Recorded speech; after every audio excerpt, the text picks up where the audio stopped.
Elder Corvesh arrived on the station 3 days later. He was ancient even by collector standards, over 400 years old, with pale coloring and antennae that moved with deliberate slowness. He carried with him access codes to the deepest archives, records that most collectors never saw. Captain Una met him personally. "Elder, we're honored by your visit, though I wish it was under better circumstances." "The circumstances are what they are," Corvesh replied, his translated voice carrying a weight of years. "I have reviewed the data about your species. Now I must check something in our oldest records. I hope I am wrong." In the station's central library, Corvesh connected to the Collector Archive network. Velthar and the other researchers waited, while the Ancient One searched through files that dated back thousands of years. Meanwhile, Hana and her brother Doyun were in the recreation area with Taiyang. Doyun was 12, protective of his sister and intensely curious about everything. He'd brought his tablet to show the collectors some videos from Earth. "This is a dog," Doyun explained, showing a video of a golden retriever playing with children. "They're pets. We keep them in our homes." Taeyang watched the video with confusion. "That creature, it looks like a predator. The teeth, the eyes, well, yeah," Doyun said. "Dogs evolved from wolves. They're hunters, but we domesticated them thousands of years ago. Now they're our friends." "You live with predators?" Taeyang's antennae curled in distress. "In your homes?" "Near your young?" "They're not dangerous," Hana piped up. "My friend has a dog named Max. He's really nice. He licks my face." "Dogs protect us," Doyun added. "They guard our houses. Some help people who can't see. Others find people who are lost. They're helpful." Taeyang was trying to process this information when Hana pulled up another video on her tablet. "Ooh, this is my favorite song."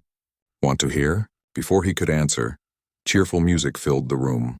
A cartoon shark family danced across the screen while young voices sang, "Baby shark, do-do-do-do-do-do.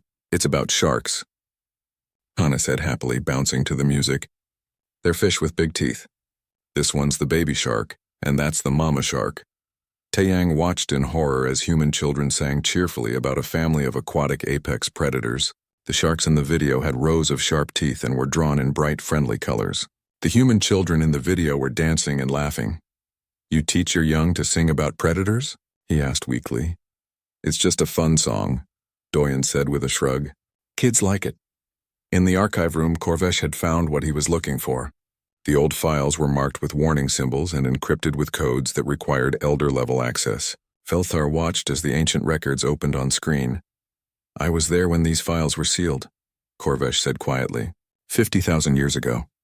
I was very young then, barely 50 years old. But I remember. The files contained reports from collector exploration teams who had encountered a species they called the Harvesters. The images showed creatures that walked on 2 legs, had forward-facing eyes, and worked in coordinated groups. They were persistence hunters, Corvesh explained.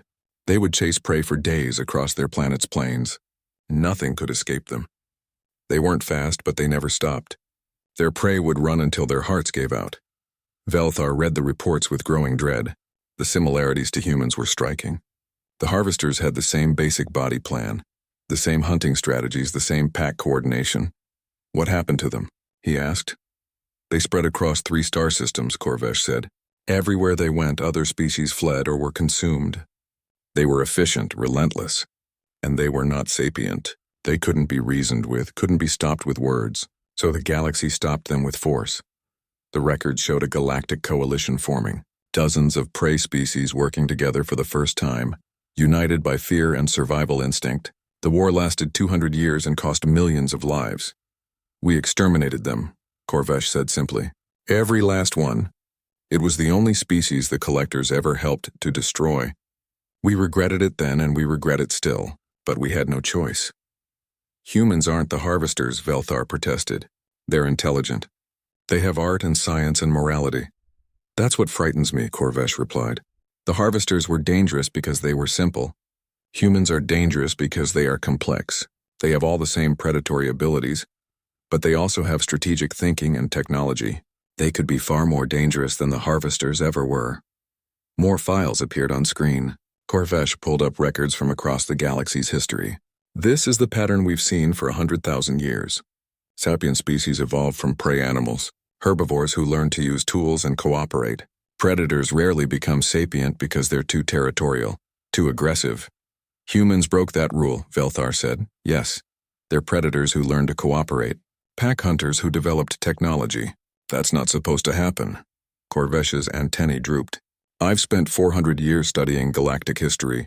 Do you know how many sapient predator species we've found? How many? Before humans. 0, not a single one. Every intelligent species in the galaxy evolved from prey. We built our civilizations on cooperation because we had to work together to survive against predators. Our whole understanding of society, of morality, of civilization itself, it's all based on the prey perspective. The implications were staggering. Every law, every treaty, every diplomatic protocol was designed by and for prey species. Nobody had ever considered what to do if predators joined the galactic community. There's something else, Corvesh said. He pulled up more recent reports. Communications between collector outposts at the galaxy's edge. We've been detecting unusual signals from the fringe territories. Ships that don't match any known configuration. We've sent 3 scout missions. None returned. You think something hostile is out there? Velthar asked. I think we've been very fortunate that the galaxy has been peaceful for so long. But peace doesn't last forever. If there is a threat coming... He looked at the data about humans on the screen. Perhaps meeting these humans is not a coincidence. Perhaps the galaxy needs them. Back in the recreation area, Doyen was telling Taeyang about human sports. We play games where we practice hunting and fighting, but nobody gets hurt. Soccer, basketball, tag, hide and seek, tag. Taeyang interrupted. The child mentioned this game. Explain it again. One person is it, Doyen said. They chase the others and try to touch them. When they touch someone, that person becomes it and has to chase everyone else. You chase each other. For fun. Yeah, it's a game. We've been playing it since we were little. Hana tugged on her brother's sleeve. Tell him about my soccer team. We won our last game. As Doyen explained how teams competed to get a ball into a goal, Taeyang understood with sudden clarity. Human children were being trained in pursuit, evasion, coordination, and territorial control, all through games, all while thinking they were just having fun. And they were having fun. That was the part that disturbed him most. These young humans genuinely enjoyed activities that were essentially predator training exercises. Does everyone play these games? He asked. Pretty much all kids do, Doyen confirmed. It's how we grow up. Playing with friends, running around, competing in sports. It's normal. Normal for them, Taeyang thought, but terrifying for everyone else. Elder Corvesh stood in the archive room, surrounded by centuries of accumulated knowledge. He thought about the peaceful galaxy he'd known his entire life. A galaxy where conflicts were resolved through discussion, where violence was rare, where prey species had built a civilization on cooperation and mutual understanding. That galaxy had just gotten much more complicated. We need to decide, he said to Velthar. Do we welcome humans as potential allies? Or do we treat them as the threat they could become? Can we do both? Velthar asked. Perhaps we must, Corvesh replied. But first we need to understand them better. Not just their biology, but their hearts, their choices. Why did they stop hunting? Why did they build cities instead of expanding their territory through conquest? If we can understand that, we can predict whether they'll remain peaceful. And if they don't remain peaceful, Corvesh looked at the star charts showing human space. Then the galaxy will face its greatest challenge since the Harvester War. But this time the predators will be smart enough to use our own technology against us. It was a sobering thought. And somewhere in the station, 2 human children were teaching a collector scientist the lyrics to Baby Shark, completely unaware that they were the subject of debates that could determine the future of the entire galaxy. Hana returned to the collector ship the next morning, excited to visit her new friends. She brought her tablet with games and videos, thinking she could share some Earth entertainment with them. Taeyang met her at the entrance with what might have been a smile, though it was hard to tell with his insect-like features. Good morning, small friend, he said through his translator. We have many questions today. I have questions too, Hana said happily. Do you play games? Do you have kids on your planet? What's your favorite color? Taeyang's antenna wiggled in a way that seemed friendly. We do have juveniles, yes. They are. Much calmer than you. Come, let us talk while Vexus continues to study your biology. In the observation room, Hana sat on a cushioned chair that the collectors had made special for human visitors. Through the window, she could see technicians working with the scanning equipment. On the screens around her, complex data scrolled past, numbers and graphs that meant nothing to a child. But in another room, the senior scientist stared at those same numbers with growing confusion. "This cannot be correct," Velthar said. His antennae pressed flat against his head in distress. "Vexus, run the analysis again. Focus on the muscular system." The AI's voice echoed through the room, calm and measured. "Analysis complete. Confirmation. Subject possesses muscle density 3.7 times greater than body mass would indicate. Tissue compression suggests adaptation for sudden force generation." Nari, the medical specialist, pulled up a comparison chart. It showed human muscles next to those of other species the collectors had documented. "This pattern, I've seen this before. These are predator muscles, built for quick strikes or sustained pursuit." "Impossible," Velthar said. "They are tool users. They are social. They cooperate with each other and with us. These are not predator behaviors." "The data does not lie," Vexus responded. Continuing analysis. Examining dental structure. On the screen, a detailed model of Hana's mouth appeared, showing all her teeth. The front teeth were relatively flat, good for biting and tearing food into manageable pieces. But behind them, pointed teeth curved slightly inward. "Canines," Vexus stated, "modified for gripping and tearing flesh, present in both adult and juvenile subjects." Conclusion. Omnivorous species with significant carnivorous capability. Taeyang entered the room, leaving Hana with a junior assistant who was teaching her a collector counting game. "Velthar, you need to hear what the child told me." "What is it?" Velthar asked, not looking away from the disturbing dental scans. "I asked her about her teeth. She explained that she had different teeth when she was younger. Baby teeth, she called them. They fell out and new ones grew in." Taeyang's voice was quiet, almost frightened. Her teeth replaced themselves, with larger, stronger versions. The room went silent. Every collector knew what that meant. Prey species kept the same teeth for life, carefully maintaining them. Predators replaced their teeth because they used them as weapons, wearing them down through violence. The collectors themselves had teeth that lasted their entire 400-year lifespan. "What else did she say?" Velthar asked. "She told me about human games," Taeyang continued. "One is called tag. One child runs, others chase. When a chaser catches the runner, that child becomes the new runner. She described it as fun." "Chase games," Nari whispered. "They teach their young to pursue fleeing targets." "There's another game," Taeyang said. "Hide and seek. One child closes their eyes and counts while others hide. Then the seeker must find them using environmental clues and pattern recognition." Velthar's legs trembled slightly. "They train their juveniles in hunting techniques. Through play, making them associate predation with positive emotions." "Vexes," Nari called out. "Analysis of the optical system. Now." The AI complied immediately. A model of Hana's eyes appeared on the screen, showing their position and structure. Forward-facing binocular vision. Overlap of visual fields creates depth perception accurate to 0.01% at distances up to 500 meters. This configuration is found exclusively in predator species. Prey species require wide-angle vision to detect threats. The evidence kept mounting piece by piece, building a picture that terrified the peaceful collectors. Cardiovascular analysis. Vexus continued without being asked. "The human heart is a 4-chambered high-efficiency pump, connected to a vascular system optimized for sustained activity. The subject possesses specialized cooling mechanisms, including fluid secretion through skin pores." "What does that mean?" Velthar asked, though part of him didn't want to know. "It means they can run for extended periods without overheating," Vexus explained.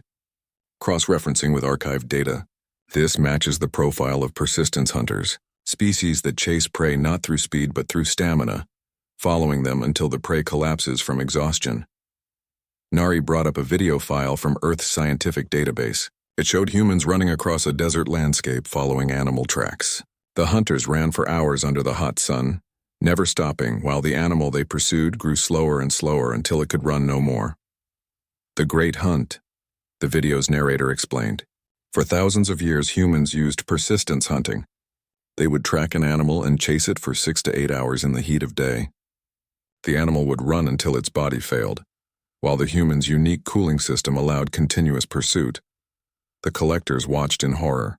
On screen, Hana was laughing with the junior assistant, building a tower out of blocks. She looked so small and innocent. So harmless, Vexes, Velthar said slowly. What is your current classification of humans? There was a pause. When the AI spoke again, its voice carried what might have been uncertainty. Classification unclear. Data indicates apex predator characteristics. However, behavioral observations contradict this. Species demonstrates cooperation, empathy, and tool use far beyond any documented predator species. Recommended classification: juvenile apex predator. Status: unknown. A juvenile? Nari asked. You mean the child? Negative, Vexus corrected. I mean the species. Humans achieved space travel only recently. By galactic standards, they are a young species, still developing their final form. The door opened and Hana skipped in, holding a drawing she'd made. Look, I drew all of you. That's you, Velthar, and that's Taiyang, and that's Nari. The picture showed stick figure collectors holding hands with a stick figure human, with a big sun and stars in the background. At the top, in a child's handwriting, it said, Best friends. It's very nice, Velthar managed to say. Can I see what you're working on? Hana asked, trying to peer at the screens. It's very technical, Taiyang said quickly, moving to block her view. Boring science data. Why don't you tell me more about Earth? What do you like to do at home? As Hana chattered happily about her school and her pet cat and her favorite foods, the collectors exchanged worried glances. Their scientific instruments showed them one truth. They were standing next to an apex predator, a creature designed by evolution to hunt and kill. But their eyes showed them a different truth, a small child who drew pictures and played games and smiled with genuine warmth. Which truth was real? Or were both truths real at the same time? That thought scared them most of all. Minho noticed something was wrong when he arrived to pick up Hana that evening. The collectors moved differently around her now, keeping slightly more distance. Their antennae stayed flat and still, which he'd learned meant they were nervous. Is everything all right? He asked Velthar. The collector leader gestured toward a private room. We need to speak. About your species. About what our scans have revealed. Once they were alone, Velthar pulled up the data on a display screen.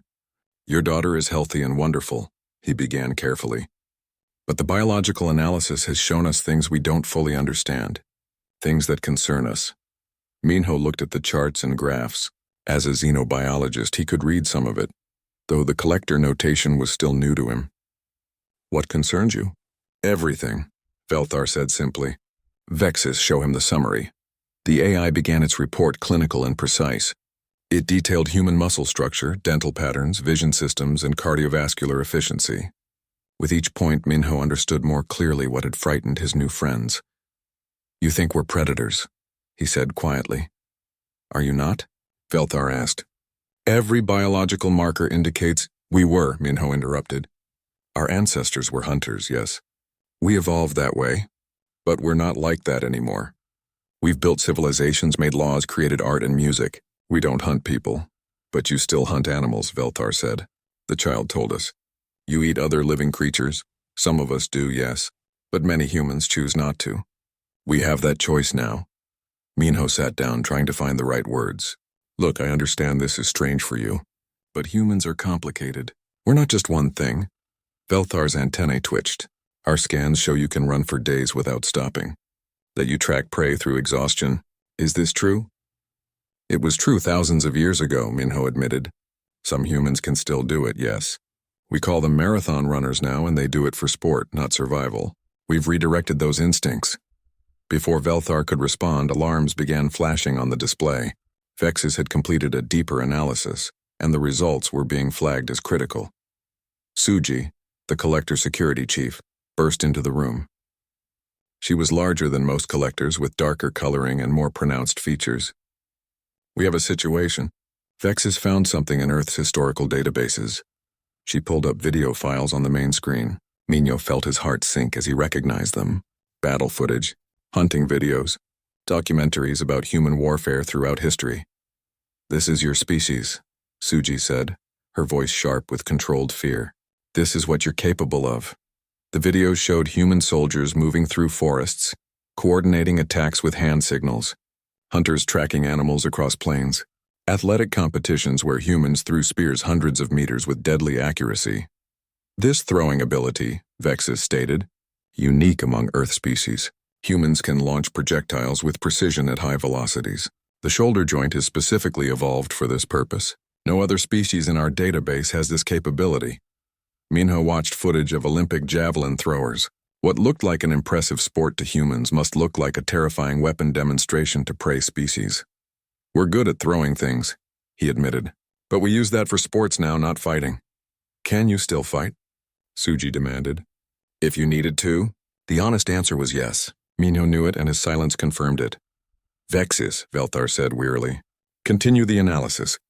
What else have you found? Human regenerative capabilities exceed normal parameters, the AI reported. Minor wounds heal within days. Broken bones repair themselves in weeks. The species possesses an accelerated healing factor that... A crash interrupted the report. In the other room, Hana had knocked over a container of equipment while playing. The sharp edge of a metal panel caught her hand, leaving a deep cut across her palm. Ow! She cried out, more surprised than hurt. Taeyang rushed over, but Nari was faster. The medical officer had been monitoring from nearby, and she quickly wrapped Hana's hand in a clean cloth. Let me see, Nari said gently, examining the wound. It was deep, bleeding steadily. To a collector, such an injury would require weeks of careful treatment and might leave permanent damage. Minho arrived moments later, checking his daughter's hand with practiced calm. It's not too bad, honey. We'll get you fixed up. I'm sorry, Hana said, tears in her eyes. I broke your stuff. The equipment doesn't matter, Taeyang assured her. Only you matter. Are you in pain? It hurts, Hana admitted. But I'll be okay. Remember when I fell off the climbing wall at school? That hurt worse. Nari's antennae stood straight up. You fell? From a height? Yeah, like 3 meters, Hana said casually. I broke my arm, but it healed. The doctor said I was very strong. The collectors exchanged horrified looks. A 3-meter fall would shatter a collector's limbs beyond repair. Broken bones were a death sentence for their species. How long did it take to heal? Velthar asked carefully. Hana thought about it. 6 weeks? I had a cast on. All my friends signed it. It was kind of fun, except I couldn't play soccer. 6 weeks. A broken bone healed completely in 6 weeks. Over the next hour, Nari treated Hana's cut. She used advanced collector medical technology, but mostly she just watched. The bleeding stopped quickly. The wound's edges already seemed to be closing slightly. By human standards, it was a normal healing process. To the collectors, it looked like magic. She'll be fine by tomorrow, Minho said confidently. Maybe a bit sore, but kids heal fast. After Hana and Minho left for the night, the collectors gathered in their main research room. Around them, screens displayed every piece of data they'd collected. The evidence was overwhelming now. They're persistence hunters with enhanced healing, Suji summarized. They have binocular predator vision, they can throw objects with lethal accuracy, and they teach their young to chase and track through games. Their children survive injuries that would kill our adults. But they're also kind, Taeyang protested. Hana is sweet and gentle. She cries when she's hurt. She draws pictures of friendship. That makes them more dangerous, Suji argued. A mindless predator is predictable. But these humans, they think, they plan. They could pretend to be friendly while planning an attack.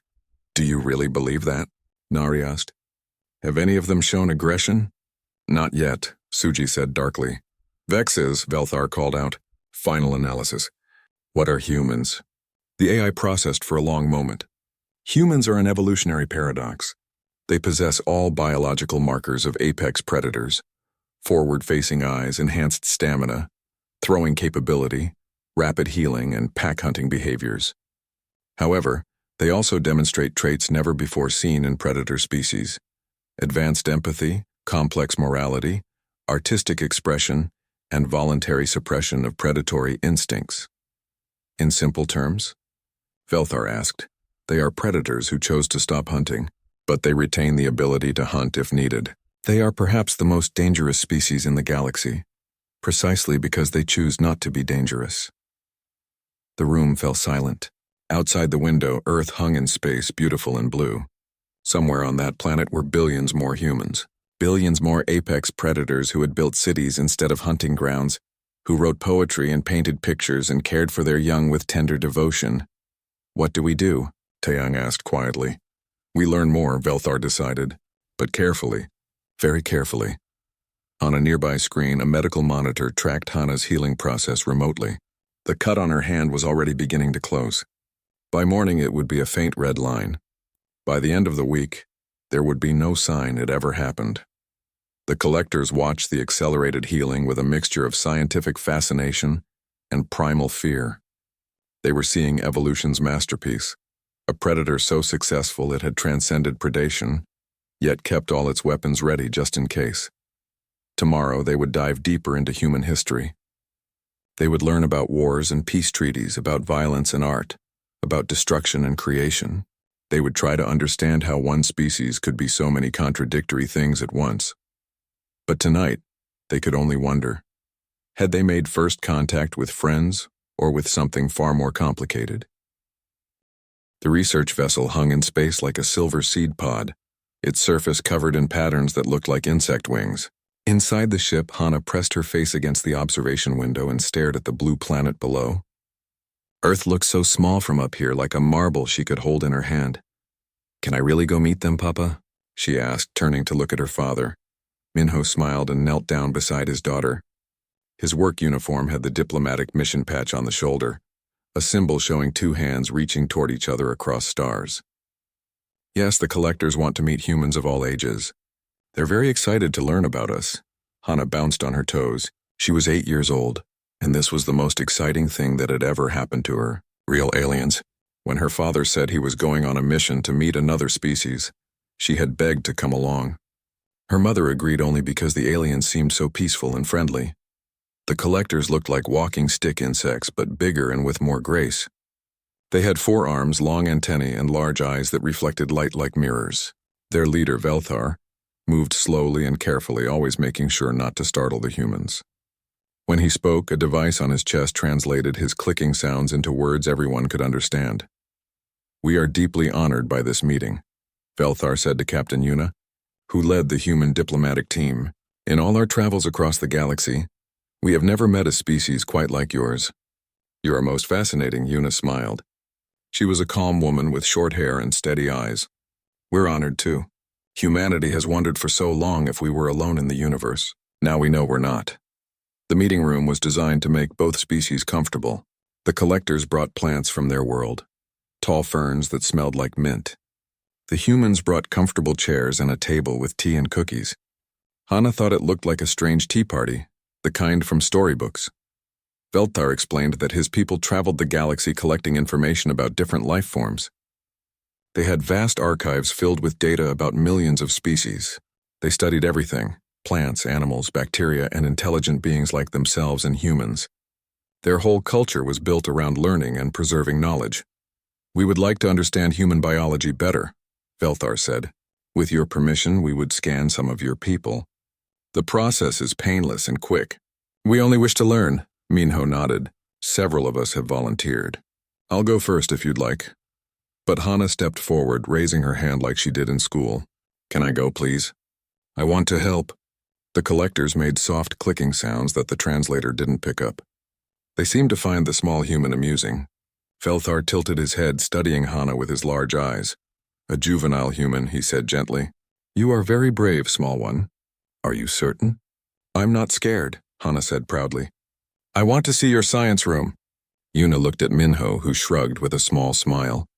She's adventurous like her mother. If you promise it's safe. Completely safe, Velthar assured them. We only observe and record.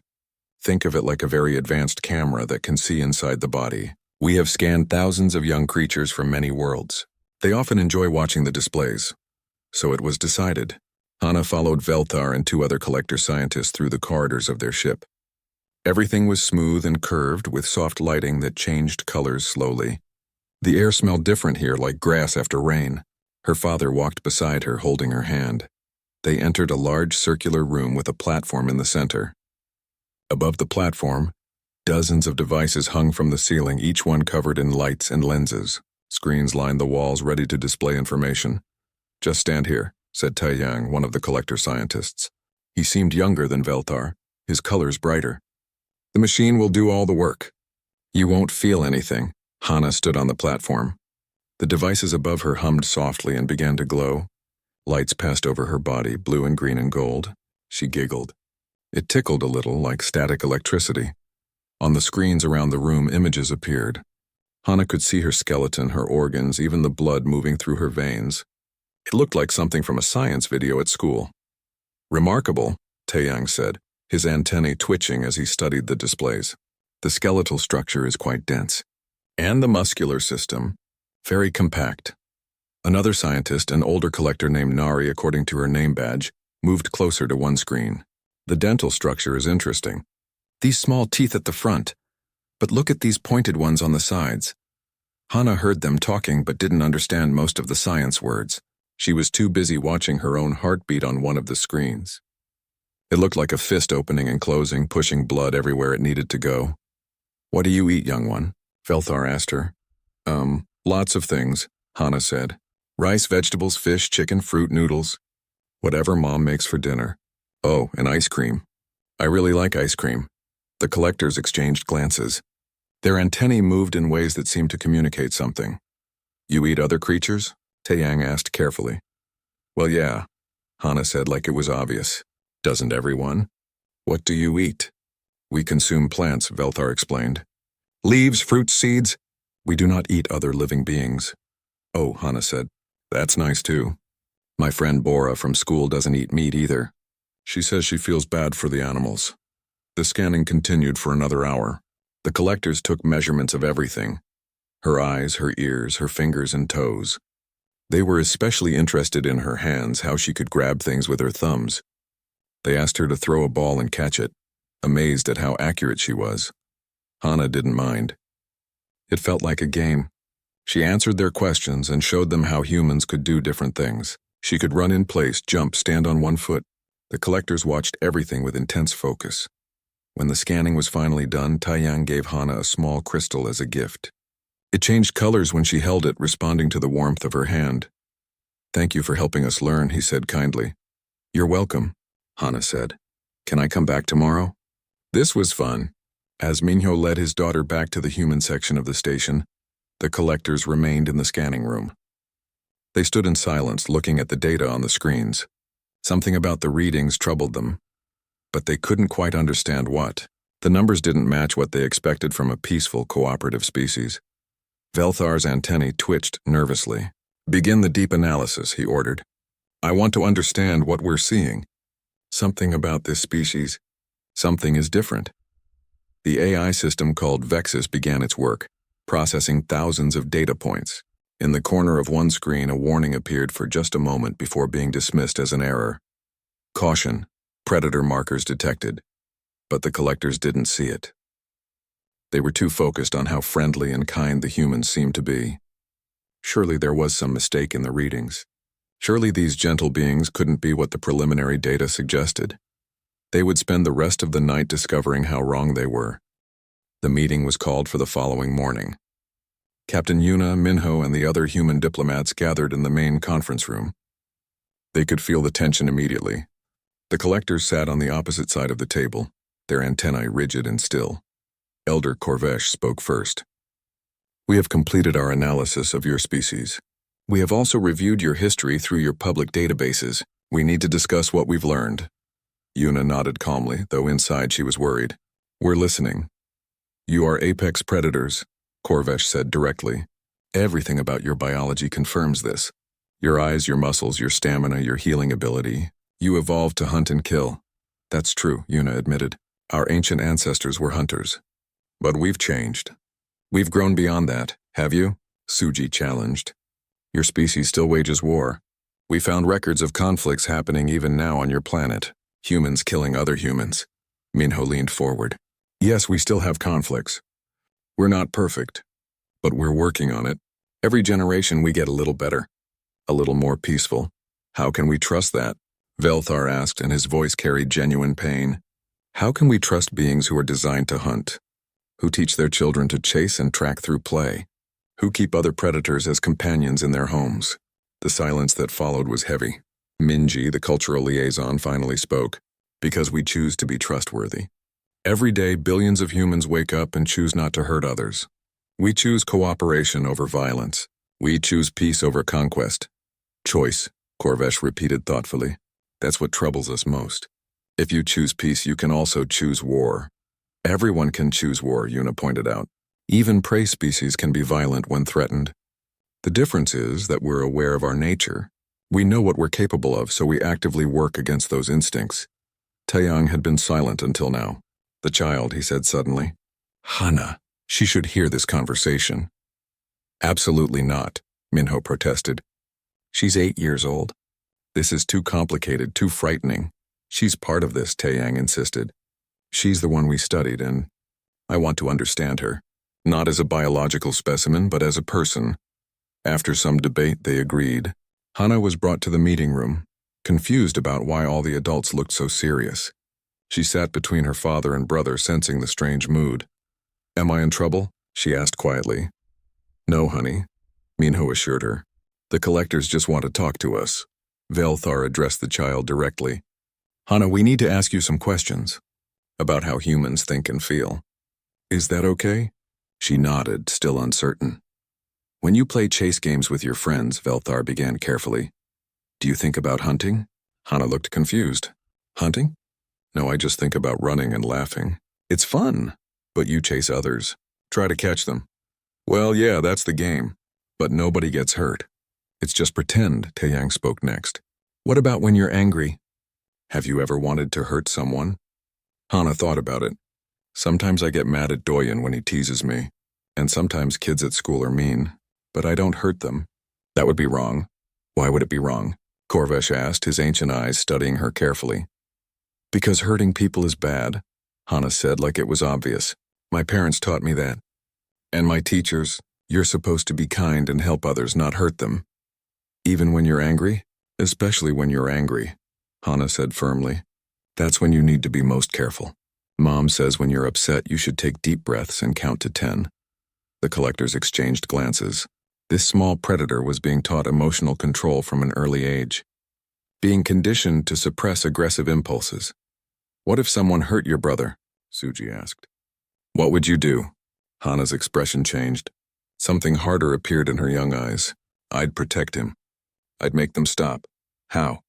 I'd get help. Tell a teacher or my parents. They'd know what to do. But what if there was no help? What if you had to stop them yourself? Hana was quiet for a moment. When she spoke, her voice was smaller. I don't know. I don't like thinking about it, but I wouldn't let anyone hurt Doyen. That raw honesty affected the collectors deeply. They could see it, the protective instinct, the willingness to fight if necessary, but also the reluctance, the clear understanding that violence was a last resort. Do you know what we are? Velthar asked gently. What kind of species? You eat plants, Hana said.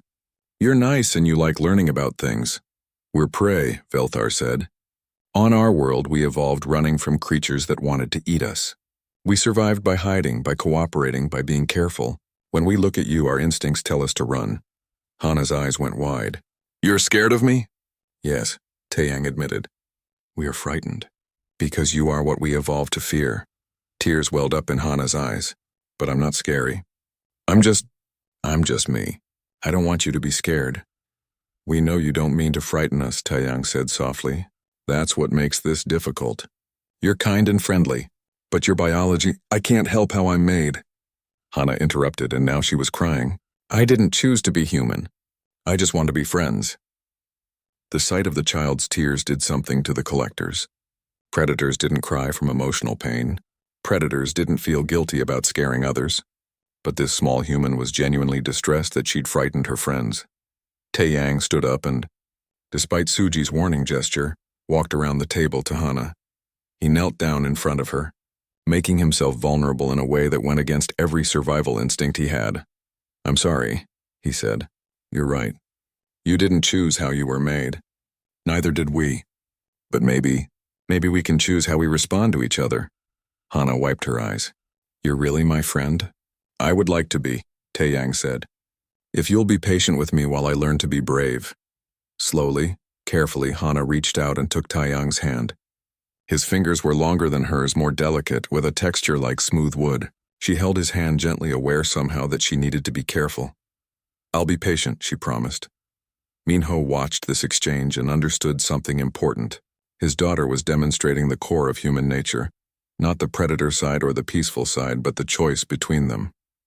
She could have been angry at the collectors for their fear. She could have rejected them. Instead, she chose compassion. "This is what we are," Minho said to the room. "Yes, we have the instincts of hunters. Yes, we're capable of violence. But we're also capable of empathy, of understanding another's fear and choosing not to exploit it. We're capable of forming bonds with beings completely different from ourselves." "Your empathy evolved from hunting," Corvesh observed.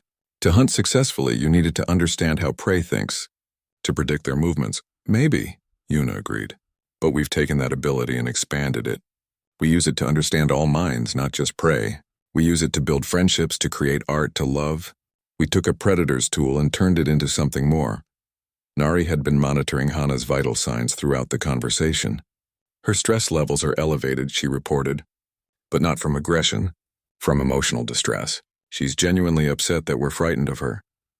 "That's not a predator response," Velthar said slowly. "No," Corvesh agreed. "It's not. It's something new, something the galaxy hasn't seen before." The old collector stood up, his movements slow and deliberate. He approached Hana and Taeyang, looking down at the young human who still held his colleague's hand. "Small one," he said. "Do you know what makes humans special?" Hana shook her head. "You're predators who learn to care about prey. You have the power to hunt, but you choose to protect instead. You're dangerous, yes, but you're dangerous only to those who would harm others. That's a kind of strength my people never developed." "Are you still scared of me?" Anna asked in a small voice.